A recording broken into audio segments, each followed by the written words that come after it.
Guys मैं हूं रवि, स्वागत है आपका रेसलिंग न्यूज़ एरा में। तो इस बार का समर स्लैम काफ़ी इंटरेस्टिंग होने वाला है क्योंकि सीएम पंक का जो फ्यूड है वो ड्रू मैकिंटायर के साथ ही नहीं बल्कि सेथ फ्रिकिंग रॉलिंस के साथ भी स्टार्ट हो सकता है।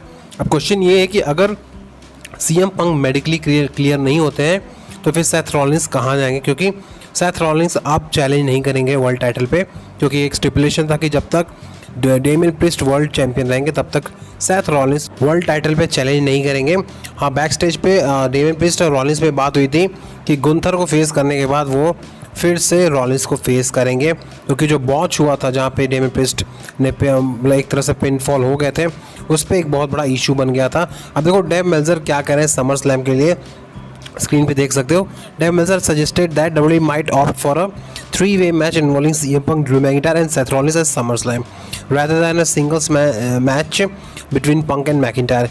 He speculated that while a singles match between Punk and McIntyre was initially planned, the intense build-up towards Punk versus Rollins might ease off if it remains a singles contest, especially with SummerSlam approaching soon. कहने का मतलब ये है कि Dave Melzer ये कह रहे हैं कि अभी फिलहाल ये जो प्लान था CM Punk versus Drew McIntyre, ये देखो काफ़ी टाइम से प्लान किया जा रहा है। आई थिंक ये प्लान था समर स्लैम के आसपास ही था, सॉरी रेसलमेनिया के आसपास था। अब ये क्या किया जा रहा है, डेव मेल्जर कह रहे हैं कि WWE को भी ये ट्रिपल थ्रेट कर देना चाहिए, क्योंकि रॉलिंस वर्सेस पंक प्लान था रेसलमेनिया में जो कि हो नहीं पाया पंक की इंजरी की वजह से। तो देखो यहाँ पर आप ड्रू मैकिंटायर वर्सेस पंक WWE प्लान कर रही है और ये होना भी है इस साल के समर स्लैम में। लेकिन रॉलिंस कहाँ जाएंगे, सबसे बड़ा क्वेश्चन तो ये है, क्योंकि देखो गुंथर वर्सेस डेमियन प्रिस्ट हो रहा है, इधर Drew McIntyre versus CM Punk होगा, तो फिर रॉलिंस जाएंगे किधर। तो भाई रॉलिंस कोई छोटे मोटे सुपरस्टार है नहीं, क्योंकि मिड कार्ड डिवीज़न के भी नहीं है, उनको चाहिए एक वर्ल्ड टाइटल पे मैच या अनडिस्प्यूटेड टाइटल पे मैच। फिलहाल इन पे तो जाएंगे नहीं, तो फिलहाल कोई बिग अपोनेंट चाहिए, सुपरस्टार चाहिए जो रॉलिंस को फेस कर सके। तो फिलहाल अकॉर्डिंग टू दिस फ्यूड ऐसा लग रहा है कि रॉलिंस वर्सेस पंक होना चाहिए, लेकिन ड्रू मैकिंटायर भी है, तो ये ट्रिपल थ्रेट होना चाहिए। फिलहाल अभी देखो कुछ भी मेडिकली क्लियरेंस नहीं मिला है पंक को कि वो रिंग में कम्पीट कर सकें।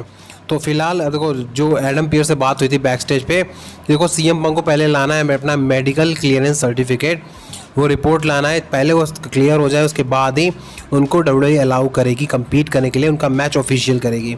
और अगर सीएम पंक मेडिकली क्लियर नहीं होते हैं तो फिर Drew McIntyre versus Seth Rollins हमें देखने को मिल सकता है।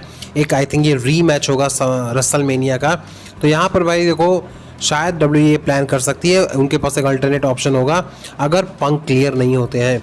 लेकिन पंक के देखो एक्शन से तो ऐसा ही लग रहा है कि शायद पंक जल्द ही ठीक हो जाएंगे, क्योंकि ये मैच लास्ट मोमेंट में भी ऑफिशियल हो जाएगा, ऐसा कुछ है नहीं। लेकिन रॉलिंस कहाँ जाएंगे, हो सकता है उनको स्पेशल गेस्ट रेफरी बना दे या फिर ट्रिपल थ्रेट मैच में इनको इन्वॉल्व कर दे। लेकिन इस फ्यूड में रॉलिंस को इन्वॉल्व होना पड़ेगा, क्योंकि इनके पास कोई ऑप्शन भी नहीं है। तो आपको क्या लगता है रॉलिंस का किसके अगेंस्ट होना चाहिए समरस्लैम मैच, मुझे कॉमेंट करके बता सकते हो। लाइक कर दो, चैनल को सब्सक्राइब कर दो। Thank you so much.